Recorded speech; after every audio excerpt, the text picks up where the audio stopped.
Hi అండి, ఇదైతే car parking చూడండి ఒకసారి. కార్ పార్కింగ్ అయితే ఫుల్ ప్లేస్ ఉంది. ఇది కూడా దేవాలయమే ఇక్కడ. ఇది మొత్తం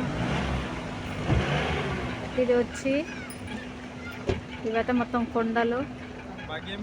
ఇక్కడ పైన కనిపిస్తున్నాయి చూడండి బిల్డింగులు, అవి అయితే మొత్తం రెంట్ కండి.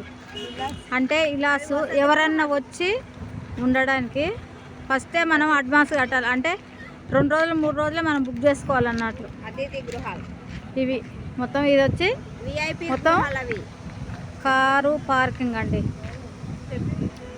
చాలా విశాలంగా ఉంది, చాలా చాలా బాగుంది యాదగిరిగుట్ట. ఇది నేనైతే ఫస్ట్ టైం రాబట్టి ఇప్పుడు నేను ఫస్ట్ రావద్దు, చాలా బాగుంది ఇక్కడ. ఇప్పుడు మనం ఇక్కడ కారు పార్కింగ్ చేసినాం కదా, మనకు బస్సు వస్తుందంట, ఫ్రీ బస్సు. దాన్ని ఎక్కి మనం పైకి వెళ్ళాలంట. బాయ్.